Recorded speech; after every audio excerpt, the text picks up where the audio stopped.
Hello friends, स्वागत है आपका आज के इस वीडियो में। दोस्तों, आज हम बात करेंगे उन गलतियों और मिस्टेक्स के बारे में जो अक्सर mutual fund investor equity mutual fund scheme में इन्वेस्ट करते समय कर देते हैं। दोस्तों, वर्तमान समय में इक्विटी मार्केट में कई नए इन्वेस्टरों ने एंट्री ली है, जिनमें से निवेशक सभी तरह की category like small cap, mid cap, large cap, flexi cap और बैलेंस फंड यानी सभी तरह की स्कीम में म्यूचुअल फंड के जरिए इन्वेस्ट करते हैं। लेकिन इन्वेस्टमेंट करते समय वो ऐसी कॉमन मिस्टेक कर देते हैं जो बाद में उनके लिए समस्या बन जाती है। तो फाइनेंस एक्सपर्ट के अनुसार वो कौन सी गलतियां हैं जो आपको इन्वेस्टमेंट करते समय नहीं करना है, जानेंगे इस वीडियो में। जिसमें पहली मिस्टेक है investing without setting your financial goal, यानी अपना फाइनेंशियल गोल निर्धारित किए बिना ही इन्वेस्ट करना। जी हाँ दोस्तों, आपका इन्वेस्टमेंट हमेशा किसी न किसी स्पेसिफिक लक्ष्य से जुड़ा होना चाहिए। अब वो लक्ष्य कैसा भी हो सकता है, जैसे आपके बच्चे की हायर एजुकेशन हो सकती है, उनकी मैरिज पर्पस के लिए हो सकता है, या घर खरीदना, या विदेश यात्रा करना, या फिर रिटायरमेंट प्लानिंग करना, या फिर किसी और तरह का गोल हो सकता है। अगर आपके पास इस तरह का गोल्स और प्लानिंग है तो आपको वेल्थ क्रिएशन करने में आसानी होगी, क्योंकि ये इन्वेस्टमेंट की कैटेगरी पर डिपेंड करता है कि अलग अलग कैटेगरी के हिसाब से रिटर्न भी अलग अलग निकल कर आते हैं। उदाहरण के लिए विदेश यात्रा करने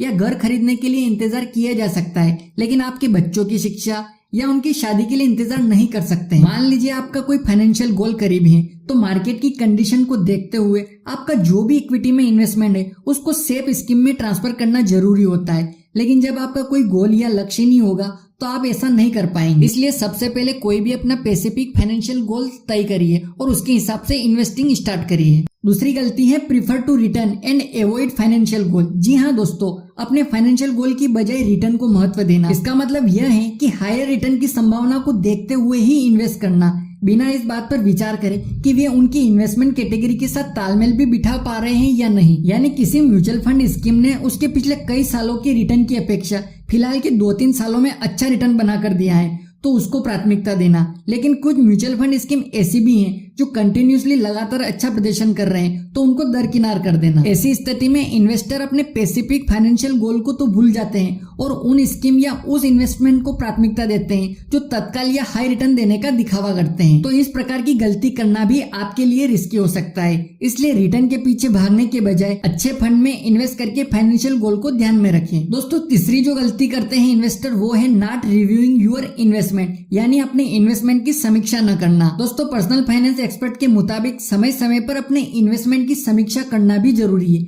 ये आपकी इन्वेस्टमेंट जर्नी के लिए काफी महत्वपूर्ण है। तो इसका मतलब ये नहीं है कि आप रोज रोज अपने इन्वेस्टमेंट को ट्रैक करने लग जाओ या हर महीने अपनी इक्विटी इन्वेस्टमेंट के परफॉर्मेंस को देखने लगो और उसमें छेड़छाड़ करते रहो। ये आपके लिए रिस्की हो सकता है। आपको कम से कम साल में एक बार अपने इन्वेस्टमेंट को रिव्यू जरूर करना चाहिए। इससे हमें ये पता चल जाता है कि हम जिस स्कीम में इन्वेस्टेड है वो कैसा परफॉर्म कर रही है। इसलिए हमें समय समय पर अपने इन्वेस्टमेंट को रिव्यू करना चाहिए। दोस्तों, चौथी जो मिस्टेक है वो है ट्रेडिंग इन म्यूचुअल फंड, यानी म्यूचुअल फंड में ट्रेडिंग करना। एक जो रियल इन्वेस्टर होता है वो कभी भी ट्रेडिंग को महत्व नहीं देता है। वो हमेशा लॉन्ग टर्म को ही प्रीफर करता है, क्योंकि सबसे सेफ और ज्यादा पूंजी लॉन्ग टर्म में ही बनाई जा सकती है। दोस्तों, ट्रेडिंग के अंदर लॉन्ग टर्म के लिए इन्वेस्टमेंट को होल्ड करने के बजाय डेली हर रोज प्रॉफिट कमाने के चक्कर में म्यूचुअल फंड यूनिट्स को बेचा जाता है। हालांकि इस तरह की ट्रेडिंग से आप शॉर्ट टर्म में प्रॉफिट तो कमा सकते हो, लेकिन लॉन्ग टर्म में आप कभी भी बड़ी पूंजी या ज्यादा पैसा नहीं बना पाओगे। इसलिए हो सके तो ट्रेडिंग को अवॉइड ही करें। दोस्तों, अगली मिस्टेक है जो म्यूचुअल फंड इन्वेस्टर करते हैं वो है नॉन डाइवर्सिफिकेशन,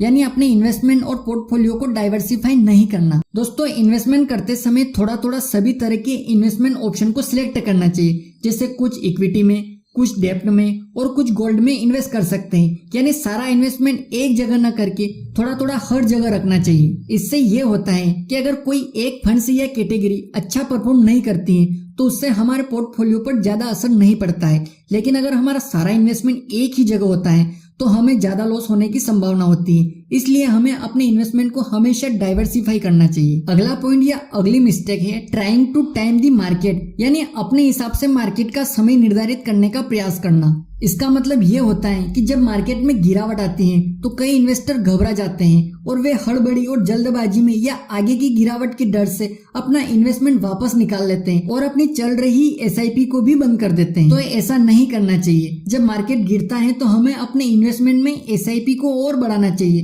क्योंकि जब मार्केट वापस ऊपर आएगा तो हमें ज्यादा प्रॉफिट मिल जाएगा। दोस्तों अगली मिस्टेक है एक्सपेक्टिंग अनरियलिस्टिक रिटर्न्स, यानी अवास्तविक रिटर्न की उम्मीद करना। तो इसका कारण ये है कि भारतीय शेयर बाजार की हालिया तेजी ने पिछले 2-3 सालों में जबरदस्त रिटर्न बना कर दिया है। तो इससे लोगों को ये लगता है कि इक्विटी मार्केट हमेशा इस प्रकार के असाधारण रिटर्न देता रहेगा। एक्सपर्ट के अनुसार इक्विटी म्यूचुअल फंड से लॉन्ग टर्म में इन्फ्लेशन यानी महंगाई से 6% का रिटर्न ज्यादा मिल जाता है, तो ये एक बेहतरीन रिटर्न हो सकता है। यानी अगर महंगाई हर साल 6% से बढ़ रही है तो आपको 6+6 यानी 12% का रिटर्न मिल रहा है किसी भी स्कीम में, तो ये एक बढ़िया रिटर्न हो सकता है। तो दोस्तों ये थी वो कुछ मिस्टेक्स जिन्हें हमें इन्वेस्टमेंट करते समय नहीं करना चाहिए। तो आप इन बातों को जरूर ध्यान में रखें और अपने इन्वेस्टमेंट से लगातार प्रॉफिट जनरेट करते रहें। दोस्तों अगर आपको वीडियो पसंद आए तो लाइक कर दीजिए और अभी तक आपने वीकेडी फिनो के यूट्यूब चैनल को सब्सक्राइब नहीं किया है तो सब्सक्राइब कर लीजिएगा, क्योंकि इस चैनल पर आपको इन्वेस्टमेंट, बैंकिंग, इंश्योरेंस और पर्सनल फाइनेंस से जुड़ी जानकारी मिलेगी।